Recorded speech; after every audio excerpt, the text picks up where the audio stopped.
Zee 24 तास एक पाऊल पुढे.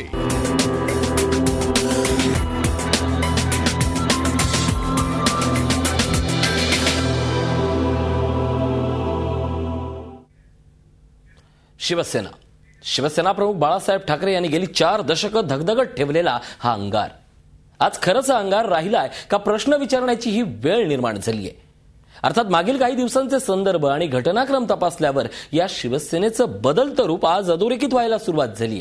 शिवसेना प्रमुखांचा शिवसैनिक म्हणजे कधीही भीडभाड न ठेवणारा आणि कोणत्याही संकटाला बेधडक सामोरा जाणारा, साहेबांनी आदेश दिला की परिणामाची पर्वा न करता राडाही करणारा, अगदी वेळ प्रसंगी कायद्याचीही दमा न बाळगणारा.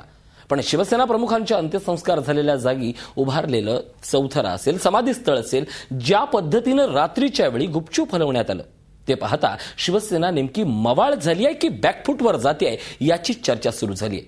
आम्ही काही शिवसैनिकांची मतं जाणून घेतली, त्यावेळी त्यांच्या बोलण्यातून दिसून आला तो अंगार.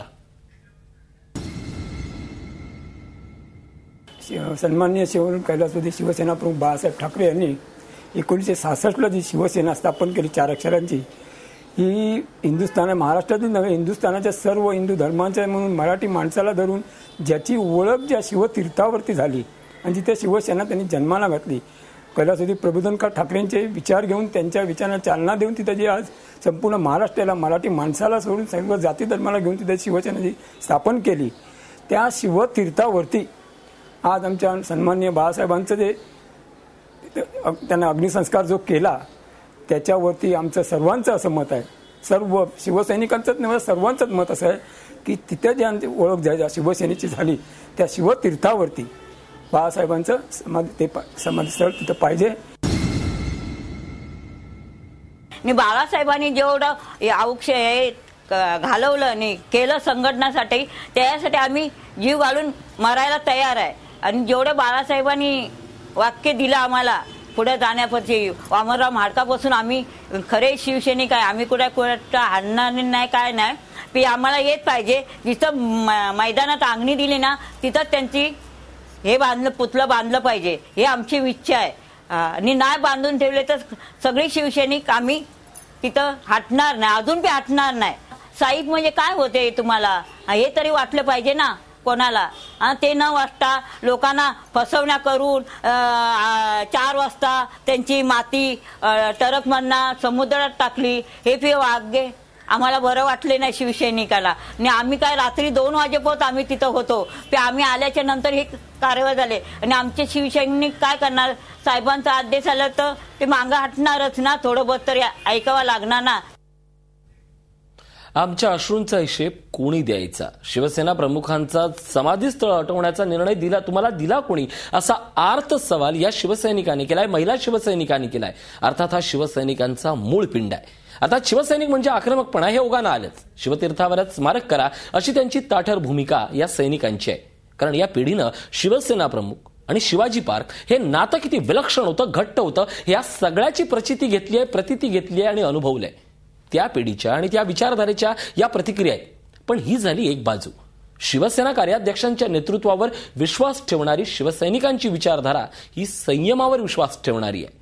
मवाळ होणं म्हणजे बॅकफुटवर जाणं नव्हे असंही काही जणांचं मत आहे. शिवसेनेतल्या आताच्या असलेल्या सुसंगत ध्येय धोरणांशी काही शिवसैनिकांची मतं आम्ही जाणून घेतली. पाहूयात ते शिवसैनिक काय म्हणतायत.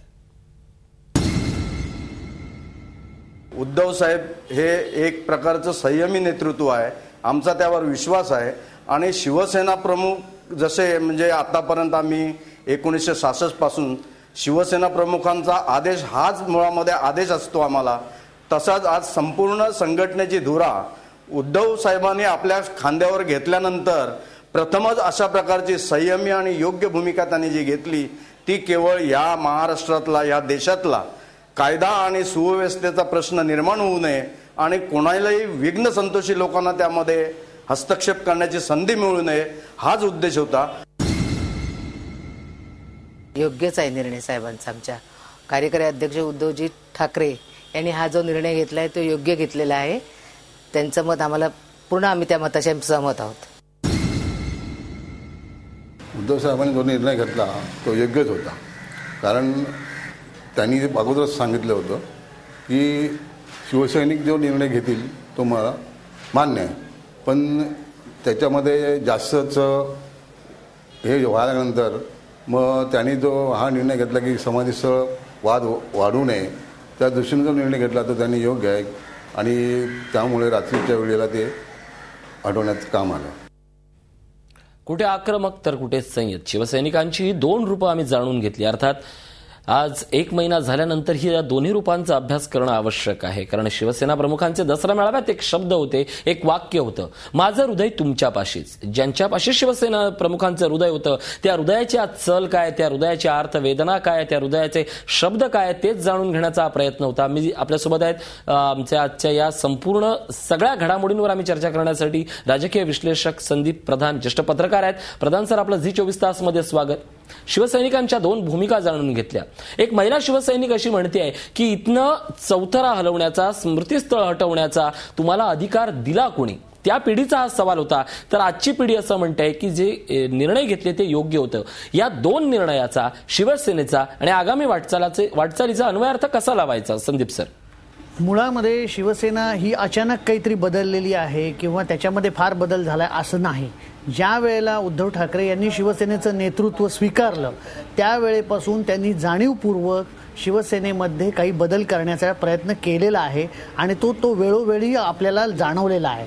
माय नेम इज खान हा चित्रपटाच्या विरोधात जेव्हा आंदोलन जाहीर केलं होतं आणि तरीसुद्धा तो चित्रपट जेव्हा चित्रपटगृहात झळकला तेव्हा सुद्धा शिवसेनेने अशी ठोस, अत्यंत आक्रमक आणि अत्यंत अशी कडवी भूमिका घेतली नव्हती. त्यामुळे उद्धव ठाकरे यांनी गेल्या काही वर्षामध्ये त्यांच्याबरोबर जी नेत्यांची टीम घेतलेली आहे ती सुद्धा आपण जर पाहिली तर आपल्याला असं लक्षात येईल की त्या ह्याच्यामध्ये आक्रमक आणि शिवसेनेच्या भाषेमध्ये बोलायचं तर राडे करणारे जे कोणी नेते होते ते थोडेसे आता बाजूला झालेले आहेत आणि एक नेमस्त अशा पद्धतीचे प्रकृतीचे नेते हे आता उद्धव ठाकरे यांच्या जवळ आहेत. उद्धव ठाकरे यांना याची कल्पना आली असेल की अशा पद्धतीने बाळासाहेबांनी ज्या पद्धतीची आक्रमक शिवसेना, त्यामुळे मला असं वाटत नाही की काही फार आश्चर्यजनक आहे. त्यामुळे दुसऱ्या पद्धतीची जी प्रतिक्रिया शिवसैनिकांनी दिली, तरुण शिवसैनिकांनी दिली, ती प्रतिक्रिया अगदी स्वाभाविक आहे. कारण उद्धव ठाकरे आणि उद्धव ठाकरे यांना मानणारी एक टीम आता शिवसेनेत गेल्या काही वर्षामध्ये कार्यरत झालेली आहे. नक्कीच दोन या विचारफळी आता कार्यरत झालाय असं आपण म्हणायचं. पण सर, विचार करताना जे काही नेते असतात, अस्वस्थता असतात, ती घुसमट्टे बाहेर काढतात, ज्यांना सत्तापदाची लालसा येते असं आपण एक वेळ गृहीत धरू. पण इथे गंमत बघा, या 4 दशकांचा हा प्रवास आहे. हा 4 दशकांचा प्रवास तसा सुटणार नाही, तसा तुटणार नाही, किंबहुना तो त्या विचारधारेशी घट्ट आहे. एक महिला शिवसैनिक सांगते की आम्ही तसे हटणार नाहीत, आम्हाला फसवण्याचा अधिकार तुम्हाला दिला कोणी. त्या कार्यकर्त्यांची घुसमट जी शिवसेनेशी बांधील आहे त्या कार्यकर्त्यांचं समर्थन किंवा त्यांच्या विचाराला नेतृत्व कसं काय उत्तर देऊ शकतं, तुम्हाला काय वाटतं? नाही, मुळामध्ये ह्या सगळ्या स्मारकाचा जो काही चौथरा होता त्याच्या संदर्भातला जो वाद आहे त्याचा घटनाक्रम बघितला तरी सुद्धा आपल्याला असं स्पष्टपणे जाणवतं की जे काही घडलं ते अगदी स्वयंस्पष्ट आहे. म्हणजे असं की बाळासाहेब ठाकरे यांचं निधन झालं, त्यांच्यावर अंत्यसंस्कार झाले, त्यानंतर दुसरे दिवशी जेव्हा सकाळी उद्धव ठाकरे हे बाळासाहेबांच्या अस्थी वेचण्यासाठी तिथं गेले त्यावेळी त्यांच्या डोळ्यातून अश्रू घळघळा वाहत होते आणि त्याचवेळी शिवसेनेचे एक नेते मनोहर जोशी यांनी सर्वप्रथम याबाबतचं भाष्य केलं की जे स्मारक आहे ते इथंच झालं पाहिजे आणि तिथून हा सगळा वाद सुरू झाला. आता ह्या संदर्भामध्ये 2 बाजू असू शकतात की म्हणजे शिवसेना प्रमुखांचं स्मारक हे त्याच ठिकाणी व्हावं यासाठी स्ट्रॅटेजी म्हणून अशा पद्धतीने वेगवेगळ्या नेत्यांनी वेगवेगळी स्टेटमेंट मिळेल. मग त्याच्यामध्ये संजय राऊतांनी काही स्टेटमेंट केली, मनोहर जोशींच्या प्रकृतीत न बसणारं असं एक त्यांनी विधान त्यानंतर केलं ते म्हणजे की आम्ही कायदा हातात घेऊ जर समजा स्मारकाला जागा दिली नाही तर. आणि त्यामुळे ही जी सगळी वेगवेगळ्या नेत्यांची जी काही विधानं आली ती एक स्ट्रॅटेजी होती पद्धतशीरपणे शिवसेनेची का शिवसेनेतला गोंधळ होता त्याचा खुलासा झालेला नाही. पण आता ज्या अर्थी उद्धव ठाकरे यांनी हा वाद हा अत्यंत कुठेही म्हणजे वाद न होता कुठेही ठिणगी न पडता मिटवलेला आहे त्यामुळे निश्चितच मला असं वाटतं की काही नेत्यांनी जाणीवपूर्वक तर हा वाद निर्माण करण्याचा प्रयत्न केला नाही ना असा संशय घ्यायला इथं संधी आहे. नक्कीच बरोबर आहे. संशय का घेऊ नये असाही प्रश्न निर्माण होतो. नेत्यांनी घालवलं पण कार्यकर्त्यांनी मिळवलं, त्यांच्या संयमाने मिळवलं. नेहमीच आम्ही झी 24 तासच्या माध्यमातून शिवसैनिकांचं जे संयमीपणाचं कौतुक आहे ते वारंवार केलंय. त्याला कुठलीही त्यामागे आडपदर ठेवलेला नाहीये, कारण शिवसैनिकांनी जो संयमितपणा दाखवला त्याला दाद द्यायला हवी. सर, एक महत्वाचा प्रश्न या निमित्तानं असं अपेक्षित होतो, निर्माण होतो की या दोन विचारप्रवाहांचा विचार करता नेमकी आता कार्यकर्त्यांची दिशा ही आगामी काळात काय असेल, त्यांनी त्यांच्या विचारप्रवाहात बदल केला पाहिजे पक्ष नेतृत्वाप्रमाणे, की पक्ष नेतृत्वाला त्यांच्या भावना जाणून घेतल्या पाहिजेत. दोन वेगवेगळे प्रश्न आहेत. काय याच्यातनं समर्पक सांगाल? नाही, स्मारकाच्या बाबतीमध्ये उद्धव ठाकरे यांनी अशा पद्धतीची भूमिका घेतली म्हणजे प्रत्येक वेळीच ते अशा पद्धतीची भूमिका घेतील असाही निष्कर्ष काढणं योग्य नाही. म्हणजे देशात जेव्हा आणीबाणी लागू झाली तेव्हा सगळ्यांना असं वाटलं होतं की शिवसेना आणि बाळासाहेब ठाकरे यांच्या नेतृत्वाखालची शिवसेना आणीबाणीला कडवा प्रतिकार करेल, पण प्रत्यक्षामध्ये बाळासाहेबांनी आणीबाणीच्या बाजूनी भूमिका घेतली, आणीबाणीचं समर्थन केलं. त्यामुळे आणि बाळासाहेबांच्या काळामध्ये शिवसेना अशी होती की ती एखादा निर्णय घेतल्यानंतर तो भले जनतेलाच किंवा एका विशिष्ट वर्गाला, शिवसैनिकांना सुद्धा जरी तो चुकीचा वाटला तरी सुद्धा ते त्या निर्णयावर ठाम राहत होते. नक्कीच या संपूर्ण प्रक्रियेला शिवसैनिकांनी किंवा राजकीय विश्लेषकांनी जो नॅचरल ॲरोगन्सपणा दिला होता, किंबहुना आपल्या बोलण्यातली ताठरता जी मानली होती, ती ताठरता आज निसटते. झी 24 तास, एक पाऊल पुढे.